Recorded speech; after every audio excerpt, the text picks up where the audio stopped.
Hello, നമ്മൾ ലാസ്റ്റിൽ നമ്മൾ ഇൻ്റർനാഷണൽ ക്യാപിറ്റൽ മാർക്കറ്റിൻ്റെ ഫീച്ചേഴ്സാണ് പറഞ്ഞതെന്നാണ് ഞാൻ കരുതുന്നത്. ഫീച്ചേഴ്സ് എന്ന് പറയുമ്പോൾ എന്തൊക്കെ ഇൻ്റർനാഷണൽ ക്യാപിറ്റൽ മാർക്കറ്റ് ഫീച്ചേഴ്സ് എന്ന് വെച്ചാൽ ഗ്രൂപ്പ് ഓഫ് മാർക്കറ്റ് ഉണ്ടായിരിക്കും, മനസ്സിലായല്ലോ. അതുപോലെ cross border exchange of financial ഇൻസ്ട്രുമെൻറ്റാണ് വരുന്നത്. ബോണ്ടായാലും ഇനി GDR ADR എന്തായാലും നമുക്ക് ക്രോസ് ബോർഡർ എക്സ്ചേഞ്ചാണ്, ഇന്ത്യക്ക് പുറത്ത്. അതാണ് ഇൻ്റർനാഷണൽ, നമ്മൾ ഇന്ത്യയെ സംബന്ധിച്ച് ഇന്ത്യക്ക് പുറത്ത്. ദെൻ വ്യക്തികളെ, കമ്പനികൾ, ഗവൺമെൻറ്റിനൊക്കെ ബോറോ ചെയ്യാനും ഇൻവെസ്റ്റ് ചെയ്യാനൊക്കെ നമ്മൾ ഇത് ഉപയോഗിക്കുന്നു. ഓക്കെ, അപ്പോൾ നമുക്ക് ഒരു ഇന്ത്യൻ സിറ്റീസിനോ അല്ലെങ്കിൽ ഒരു ഇന്ത്യൻ കമ്പനിക്കൊക്കെ എന്ത് ഇറക്കാൻ പറ്റും, പ്രത്യേകിച്ച് ഗവൺമെൻറ് കമ്പനികൾ, പിന്നെ ഗ്രൂപ്പ് ഓഫ് പീപ്പിൾ, ഇവർക്കൊക്കെ ബോണ്ടുകൾ ഇറക്കാൻ കഴിയും. അങ്ങനെ നമുക്ക് എന്ത് ചെയ്യാൻ പറ്റും, പൈസ സ്വരൂപിക്കാൻ പറ്റും. ഓക്കെ, ഇപ്പോൾ പിന്നെ euro bond market, foreign bond market, പിന്നെ ഇൻ്റർനാഷണൽ ഇക്വിറ്റി മാർക്കറ്റാണ് ഇവരുടെ കമ്പോണൻസ്, മനസ്സിലായല്ലോ. പ്രധാനപ്പെട്ട കാര്യങ്ങൾ euro bond market, international capital market ആദ്യം നിങ്ങൾ ചിന്തിക്കേണ്ടത് euro bond market, then foreign bond market and international equity market. അതൊക്കെ നമുക്ക് ഇനി പഠിക്കാനുണ്ട്, വലിയ ഇതൊന്നുമില്ല എന്നാലും പഠിക്കാനുണ്ട്. അതുപോലെ ഫോറിൻ മാർക്കറ്റ് ആക്സസ് ആണ് ഏതിലൂടെ കിട്ടുന്നത്, ഇൻ്റർനാഷണൽ ക്യാപിറ്റൽ മാർക്കറ്റിലൂടെ നമുക്ക് കിട്ടുന്നത് ഫോറിൻ ക്യാപിറ്റൽ മാർക്കറ്റ് ആക്സസ് ആണ്, മനസ്സിലായല്ലോ.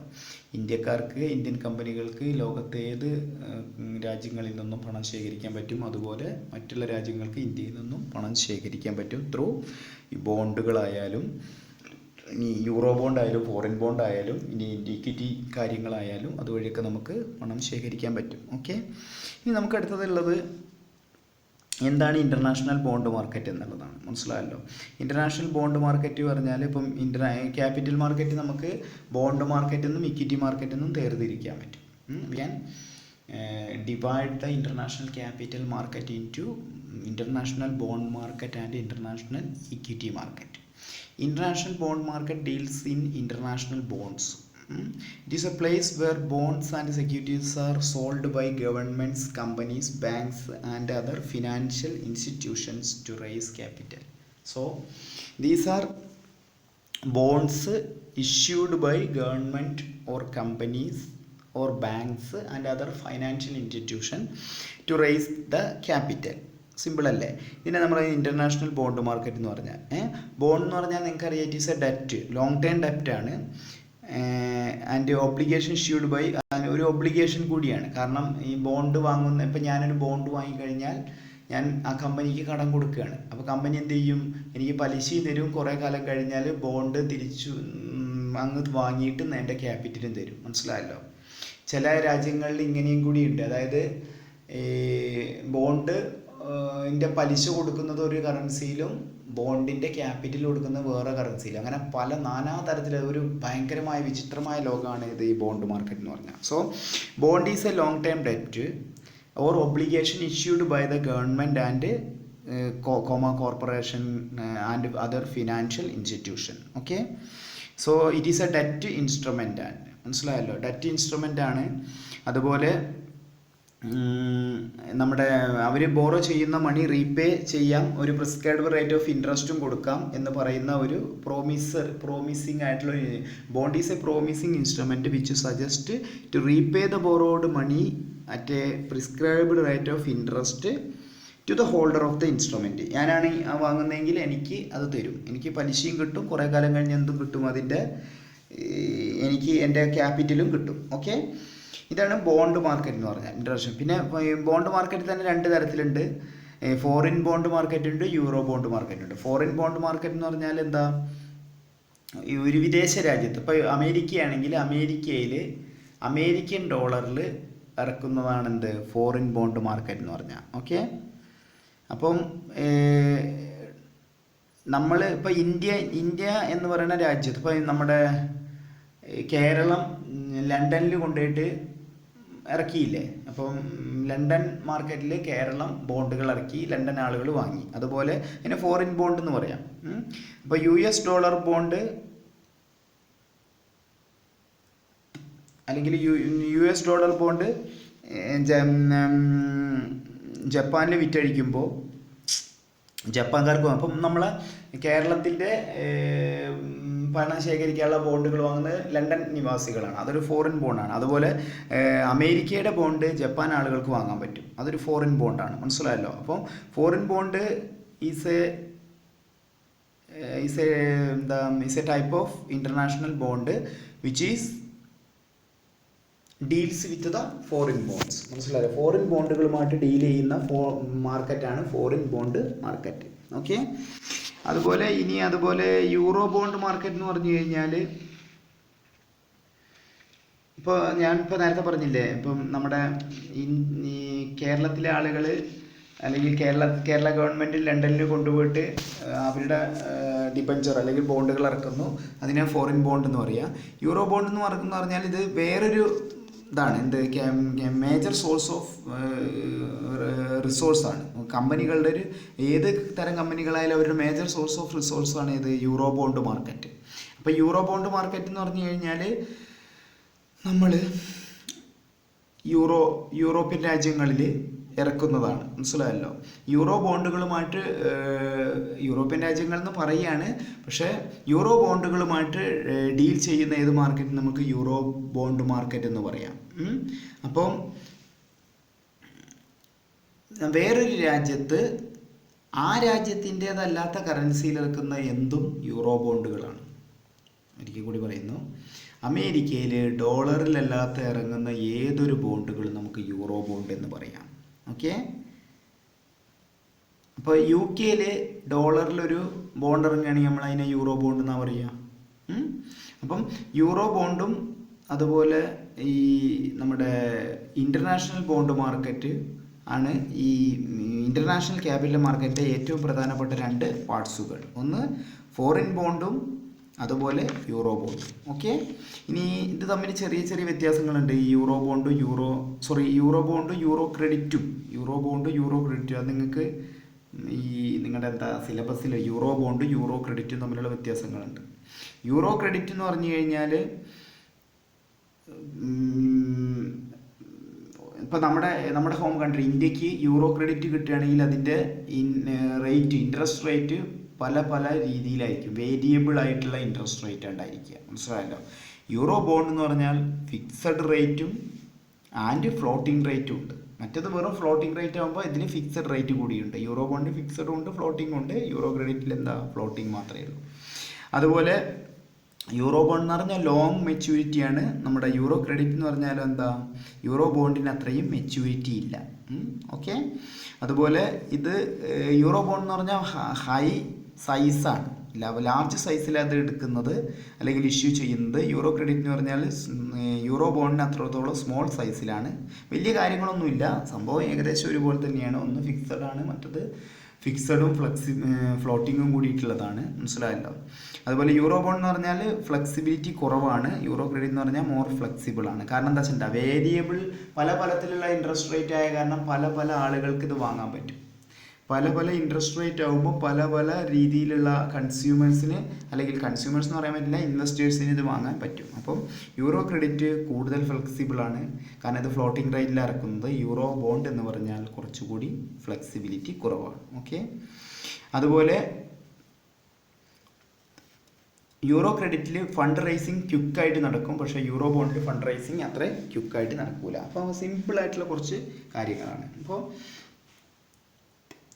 ഇനി നമുക്ക് അടുത്തതായിട്ടുള്ളത് നമ്മൾ പറഞ്ഞില്ല, ഇപ്പോൾ ഇൻ്റർനാഷണൽ ക്യാപിറ്റൽ മാർക്കറ്റിൽ ബോണ്ട് മാർക്കറ്റുണ്ട്, ഇക്വിറ്റി മാർക്കറ്റുണ്ട്. ബോണ്ട് മാർക്കറ്റ് ഫോറിൻ ബോണ്ടുണ്ട്, യൂറോ ബോണ്ടുണ്ട്. ഇക്വിറ്റി മാർക്കറ്റ് എന്ന് പറഞ്ഞാൽ അറിയാലോ, ഇക്വിറ്റി ഷെയർസിലൂടെ, അത് നമുക്ക് വിദേശ രാജ്യങ്ങളിൽ നമുക്ക് അവരുടെ ഇക്വിറ്റി ഷെയർസിൽ നമുക്ക് നിക്ഷേപിക്കാൻ പറ്റും. അതുപോലെ വിദേശ രാജ്യങ്ങൾക്ക് നമ്മുടെ ഇവിടെ കൊടുത്തിട്ടും, അതാണ് ഇക്വിറ്റി മാർക്കറ്റ് എന്ന് പറഞ്ഞാൽ. ഓക്കെ. ഇനി ഇൻ്റർനാഷണൽ ക്യാപിറ്റൽ മാർക്കറ്റിൻ്റെ ഇൻസ്ട്രുമെൻ്റ് ആണ്, അതായത് ഒന്ന് ഇൻ്റർനാഷണൽ ബോണ്ടുകളാണ്. ഈ പറഞ്ഞ പോലെ തന്നെ ഇൻ്റർനാഷണൽ ബോണ്ട് എന്ന് പറഞ്ഞു കഴിഞ്ഞാൽ എന്താ, international bond is a debt instrument. അതാണ് ഒരു ഡെറ്റ് ഇൻസ്ട്രുമെൻ്റ് ആണ്, ഇഷ്യൂഡ് ബൈ ഗവൺമെൻറ് അതോറിറ്റീസ് അല്ലേ, or bank and other financial institutions, and it is also an obligation. ഇതൊരു കടമ കൂടിയാണ്. കാരണം ഇത് ഇഷ്യൂ ചെയ്യുന്ന ആള് വാങ്ങുന്ന ബയറായ നമുക്ക് എന്ത് നൽകണം? പലിശയും നൽകണം, ഒരു നിശ്ചിത കാലം കഴിഞ്ഞാൽ പൈസയും തിരിച്ചു നൽകണം. So international bond is a debt instrument and also an obligation, ഒരു കടമ കൂടിയാണ്. ഓക്കെ, പിന്നെ പറഞ്ഞ് എഴുതണം, ഇംഗ്ലീഷിൽ എഴുതണം എന്ത്? And the buyer will get interest and the capital contributed by him after a stipulated time period. Okay, സെല്ലറുടെ ഒബ്ലിഗേഷനാണിത്. എന്ത്? പലിശയും കൊടുക്കണം, കുറേ കാലം കഴിഞ്ഞ് പണവും തിരിച്ചു കൊടുക്കണം. അപ്പോൾ ഇൻ്റർനാഷണൽ ബോണ്ട് രണ്ട് തരത്തിലുണ്ട്. ഫോറിൻ ബോണ്ടും ഉണ്ട്, യൂറോ ബോണ്ടും ഉണ്ട്. ഫോറിൻ ബോണ്ട് എന്ന് പറഞ്ഞാലും ഇതൊക്കെ ഡെറ്റ് ഇൻസ്ട്രുമെൻ്റ് തന്നെയാണ്. നമ്മുടെ രാജ്യത്തല്ലാതെ വിദേശ രാജ്യത്ത് നമ്മൾ ഇഷ്യൂ ചെയ്യുന്നതാണ് എന്ത്? Foreign bond. ഓക്കെ, അപ്പോൾ ആ രാജ്യത്തിൻ്റെ കറൻസിയിലാണ് നമ്മൾ ഇത് ഇഷ്യൂ ചെയ്യുക. ഓക്കെ, അപ്പോൾ ജപ്പാൻ കമ്പനി അമേരിക്കയിൽ ഇഷ്യൂ ചെയ്യുന്നത് ഡോളറിലായിരിക്കും. ഇന്ത്യൻ കമ്പനി ജപ്പാനിൽ ഇഷ്യൂ ചെയ്യുന്നത് എന്തിലായിരിക്കും? ജപ്പാൻ്റേത് എൻ ആണെന്ന് തോന്നുന്നു, എന്നിലായിരിക്കും. ഓക്കെ, അപ്പോൾ അങ്ങനെ അതിനാണ് എന്താണ് ഫോറിൻ ബോണ്ട് എന്ന് പറയുക. Foreign bond issued by a home country in another country and the denomination should be in that country's currency. ആ കൺട്രിയുടെ കറൻസിയിലായിരിക്കും ഡിനോമിനേഷൻ വരിക. ഓക്കെ, അതിനെന്ത് പറയുന്നത്? ഫോറിൻ ബോണ്ട് എന്ന് പറയാം. ഓക്കെ, അപ്പോൾ അതുപോലെ ഇത് പലതരത്തിലുണ്ട്. ഫോറിൻ ബോണ്ടുകൾ പലതരത്തിലുണ്ട്. യാങ്കി ബോണ്ട് എന്ന് പറയും. പരീക്ഷയ്ക്ക് ചോദിക്കാനൊക്കെ സാധ്യത ഉണ്ട്, പലയിടത്തും ഞാൻ കണ്ടിട്ടുണ്ട് യാങ്കി ബോണ്ട്. യാങ്കി ബോണ്ട് എന്ന് പറഞ്ഞാൽ എന്താ?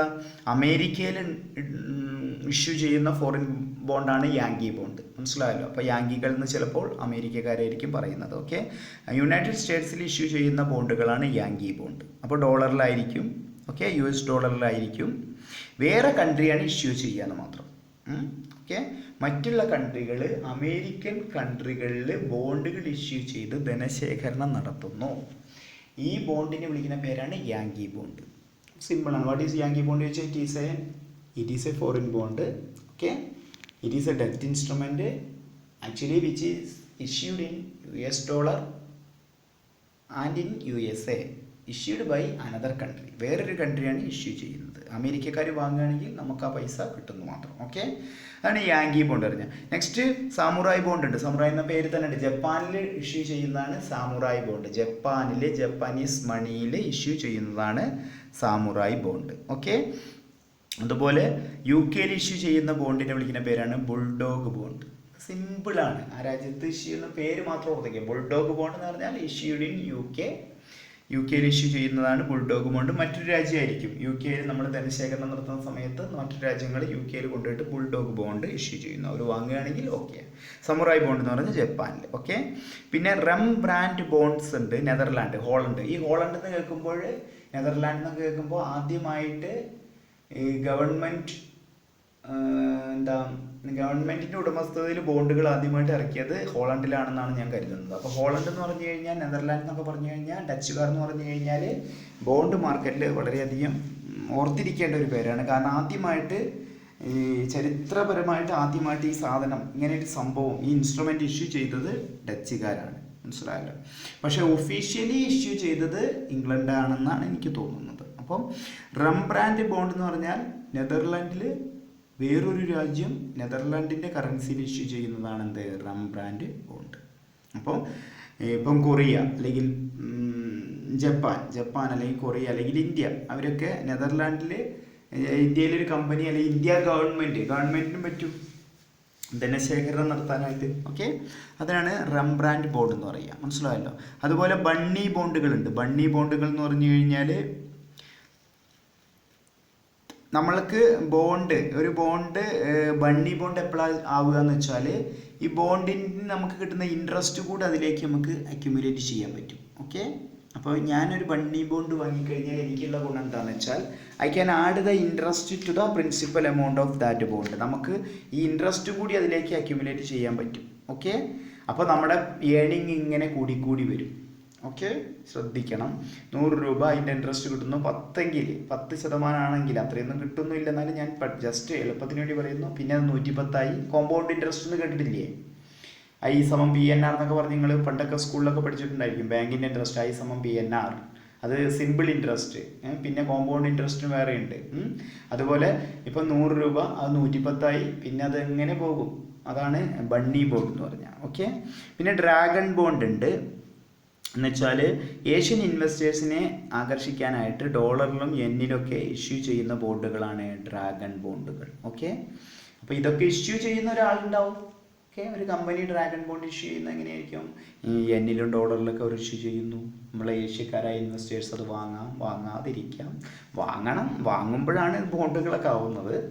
വാങ്ങാന്ന് തന്നെ കരുതാം, വാങ്ങാതിരിക്കാമെന്ന് വേണ്ട, നമ്മൾ വാങ്ങുന്നു. അപ്പോൾ അതിനെ വിളിക്കുന്ന പേരാണ് dragon bond. So dragon bonds are issued in dollar or yen in order to attract the Asian investors. ഓക്കെ, നെക്സ്റ്റ് പറയുന്നത് സീറോ കൂപ്പൺ കൺവേർട്ടബിൾ ബോണ്ട്സ് ആണ്. സീറോ കൂപ്പൺ ബോണ്ട് എന്ന് പറഞ്ഞാൽ നിങ്ങൾക്ക് അറിയാലോ, എന്ന് വെച്ചാൽ ഇൻട്രസ്റ്റ് ഉണ്ടായിരിക്കില്ല. സീറോ കൂപ്പൺ ബോണ്ടിന് സീറോ കൂപ്പൺ റേറ്റ് എന്ന് പറയുക, ഇൻട്രസ്റ്റ് റേറ്റിന് വിളിക്കുന്ന വേറൊരു പേരാണ് coupon rate. Zero coupon convertible bond എന്ന് പറഞ്ഞു കഴിഞ്ഞാൽ, സീറോ കൂപ്പൺ ബോണ്ട് എന്ന് പറഞ്ഞാൽ എന്താ, അതിൽ ഇൻട്രസ്റ്റ് ഉണ്ടായിരിക്കില്ല, പക്ഷെ അത് ഫേസ് വാല്യൂവിൽ കുറച്ച് ഇഷ്യൂ ചെയ്യുക, നമുക്ക് തിരിച്ചു കൊടുക്കുമ്പോൾ ഫേസ് വാല്യൂ അടക്കം കിട്ടും. അപ്പോൾ whenever you are purchasing a zero coupon bond, you have to pay an amount which is less than the face value of the actual instrument. Actual ഇൻസ്ട്രുമെൻറ്റിൻ്റെ ഫേസ് വാല്യൂവിൽ കുറവുള്ള സംഖ്യ നിങ്ങൾ കൊടുക്കുക വാങ്ങുമ്പോൾ. പിന്നെ നിങ്ങൾക്കത് തിരിച്ച് അവർ വാങ്ങുന്ന സമയത്ത് അവർ ഫുൾ പൈസയും തരും, പക്ഷേ ഇൻട്രസ്റ്റ് ഉണ്ടായിരിക്കില്ല. അപ്പം ഈ ഇൻ ബിറ്റ്വീൻ നമ്മുടെ ഫേസ് വാല്യൂവും പിന്നെ നമുക്ക് തിരിച്ചു വരുമ്പോൾ കിട്ടുന്ന വാല്യൂവും തമ്മിലുള്ള ഈ എന്താണ് മെച്യൂരിറ്റിയിൽ നമുക്ക് കിട്ടുന്ന വാല്യൂവും തമ്മിലുള്ള വ്യത്യാസമാണ് നമ്മുടെ ഏണിങ്. അപ്പോൾ ഏറ്റവും സിമ്പിളായിട്ട് ഞാൻ പറയുമ്പോൾ 100 രൂപയുടെ ഫേസ് വാല്യൂ ഉള്ള ഒരു സീറോ കൂപ്പൺ ബോണ്ട് ഞാൻ വാങ്ങുന്നു. ഒരു കോൾ വരുന്നുണ്ട്, അതൊന്ന് ഞാൻ സൈലൻ്റ് ആക്കട്ടെ. അപ്പോൾ ഏറ്റവും സിമ്പിളായിട്ട് ഞാൻ പറയുമ്പോൾ 100 രൂപയുടെ ഒരു സീറോ കൂപ്പൺ ബോണ്ട് ഞാൻ വാങ്ങുന്നു. പക്ഷേ ഞാൻ വാങ്ങുന്ന എത്ര രൂപയ്ക്കായിരിക്കും? 90 രൂപയ്ക്കാവും വാങ്ങുക. പിന്നെ തിരിച്ചെനിക്കത് കൊടുക്കുമ്പോൾ 100 രൂപ കിട്ടും. അപ്പം 10 രൂപയാണ് എൻ്റെ ഒരു ലാഭം. സീറോ കൂപ്പൺ കൺവേർട്ടബിൾ ബോണ്ട് എന്ന് പറഞ്ഞു കഴിഞ്ഞാൽ എന്താ, സീറോ കൂപ്പൺ ആയിരിക്കും, കുറേ കഴിയുന്ന സമയത്ത് നമുക്കിത് ഈ എന്താ അതിന് പറയുന്നത്, ഷെയറിലേക്ക് കൺവേർട്ട് ചെയ്യാനും പറ്റും. ഓക്കെ, അപ്പോൾ ഇതാണ് സീറോ കൂപ്പൺ കൺവേർട്ട്. അപ്പോൾ നമ്മളിപ്പോൾ കുറേ ബോണ്ടുകളെ കുറിച്ച് പഠിച്ചു. വീണ്ടും ഈ കോൾ വന്നുകൊണ്ടേയിരിക്കുന്നു. കുറേ ബോണ്ടുകൾ പഠിച്ചു. ഒന്ന് ഫോറിൻ ബോണ്ട് അല്ലേ, ഇൻ്റർനാഷണൽ ബോണ്ടിൽ foreign bond, euro bond. Foreign ബോണ്ടിൽ Yankee bond, bulldog bond, samurai bond. Samurai എന്ന് പറഞ്ഞൊരു പടമുണ്ട് വിക്രത്തിൻ്റെ. Samurai bond, bulldog bond, Rembrandt bond. അതുപോലെ റംബ്രാൻഡ് ബോണ്ട് എന്ന് പറയുമ്പോൾ ശ്രദ്ധിക്കണം, ഈ നെതർലാൻഡാണ് ആദ്യമായിട്ട് ബോണ്ട് എന്ന് പറയുന്ന സംഭവം വിപണിയിൽ ഇറക്കുന്നത്. എനിക്ക് തോന്നുന്നത് അത് 1500-ലെറ്റിയാണ് തോന്നുന്നുണ്ട്, എത്രയോ വർഷം മുന്നേ, 500-600 വർഷം മുന്നെയാണ്. എനിക്ക് സൈലൻ്റ് ആക്കാനുള്ള ടൈമും കിട്ടുന്നില്ല, വേഗം ഒന്ന് സൈലൻ്റ് ആക്കട്ടെ മൊബൈൽ.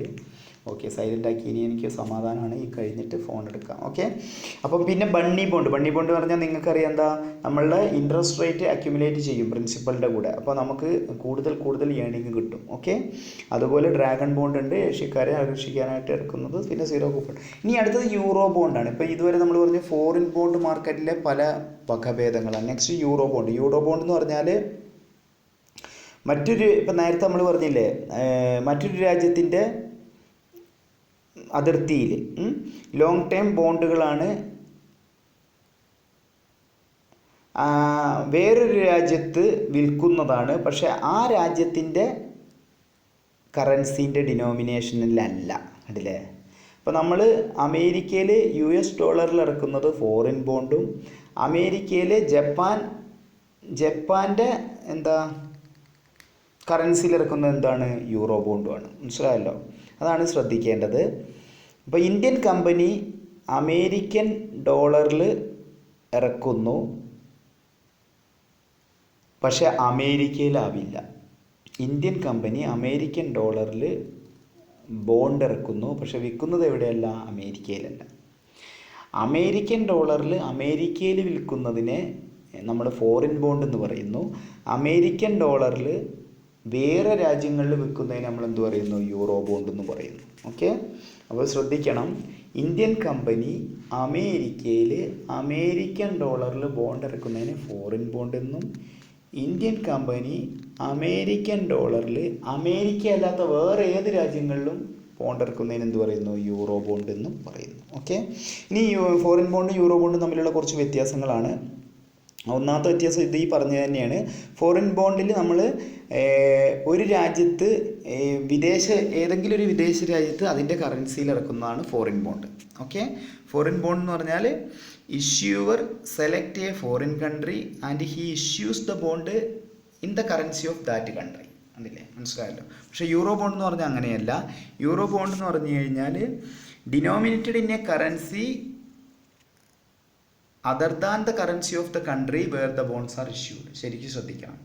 നമ്മളൊരു കറൻസിയിൽ ഡിനോമിനേഷൻ നടത്തുന്നു, മനസ്സിലായല്ലോ. ഏത് കൺട്രിയിലാണോ ആ കൺട്രിയുടെ കറൻസിയിലല്ല ഡിനോമിനേഷൻ നടത്തുന്നത്, വേറൊരു കൺട്രിയുടെ കറൻസിയിലാണ് ഡിനോമിനേഷൻ നടത്തുന്നത്, മനസ്സിലായല്ലോ. അപ്പം ഞാൻ ഒരിക്കൽ കൂടി പറയുന്നു, ഇന്ത്യൻ കമ്പനി അമേരിക്കയിൽ അമേരിക്കൻ ഡോളറിൽ ഇറക്കുന്നത് ഫോറിൻ ബോണ്ടും, ഇന്ത്യൻ കമ്പനി അമേരിക്കൻ ഡോളറിൽ ജപ്പാനിൽ ഇറക്കുന്നത് യൂറോ ബോണ്ടുമാണ്. ഓക്കെ. അതുപോലെ വേറൊരു വ്യത്യാസം എന്തെന്ന് പറഞ്ഞാൽ, ഈ ഫോറിൻ ബോണ്ടുകൾ സാധാരണഗതിയിൽ അണ്ടർ റൈറ്റ് ചെയ്യുക ആ രാജ്യത്തെ അണ്ടർ റൈറ്റേഴ്സ് ആയിരിക്കും, മനസ്സിലായല്ലോ. പക്ഷേ യൂറോ ബോണ്ട് അണ്ടർ റൈറ്റ് ചെയ്യുക മൾട്ടിനാഷണൽ അണ്ടർ റൈറ്റേഴ്സ് ആയിരിക്കും. പല ആളുകൾക്കും അത് അണ്ടർ റൈറ്റ് ചെയ്യുക. അണ്ടർ റൈറ്റ് എന്ന് പറഞ്ഞാൽ നിങ്ങൾക്കറിയാലോ, പബ്ലിക് ഏറ്റെടുക്കാത്ത ഷെയർ ഏറ്റെടുക്കുന്ന ആൾക്കാരാണ് അണ്ടർ റൈറ്റേഴ്സ്. പബ്ലിക് ഏറ്റെടുക്കാത്ത ബോണ്ടുകൾ ഏറ്റെടുക്കുന്നത് അണ്ടർ റൈറ്റേഴ്സാണ്. ഫോറിൻ ബോണ്ടിൽ അണ്ടർ റൈറ്റേഴ്സ് പറഞ്ഞാൽ ആ ഫോറിൻ രാജ്യത്തെ ആൾക്കാരായിരിക്കും. പക്ഷേ യൂറോ ബോണ്ടിൽ മൾട്ടി നാഷണാലിറ്റി ഉള്ള ആളുകളായിരിക്കും അണ്ടർ റൈറ്റ് ചെയ്യുക, മനസ്സിലായല്ലോ. അതുപോലെ മെച്യൂരിറ്റി പീരീഡും ശ്രദ്ധിക്കണം. മെച്യൂരിറ്റി ഫോറിൻ ബോണ്ടിൻ്റെ മെച്യൂരിറ്റി പീരീഡ് എന്ന് പറഞ്ഞാൽ ഏത് രാജ്യത്താണ് നമ്മളത് ഇഷ്യൂ ചെയ്യുന്നത് ആ രാജ്യത്തെ ഇൻവെസ്റ്റേഴ്സിൻ്റെ മൈൻഡിനനുസരിച്ചായിരിക്കും മെച്യൂരിറ്റി ഡേറ്റ് വരിക, മനസ്സിലായല്ലോ.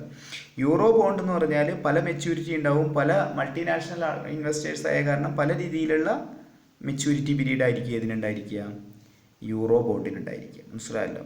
അതുപോലെ ഫോറിൻ ബോണ്ട്സ് എന്ന് പറഞ്ഞാൽ ഗവൺമെൻറ് റെഗുലേഷൻ കാര്യങ്ങളെല്ലാം ഉണ്ട്. യൂറോ ബോണ്ടിന് എന്തില്ല, അങ്ങനെയുള്ള ഗവൺമെൻറ് റെഗുലേഷൻ റൂൾസ് ആൻഡ് ഒന്നും ഇതിനില്ല, ഏതിന് യൂറോ ബോണ്ടിനില്ല. ഓക്കെ.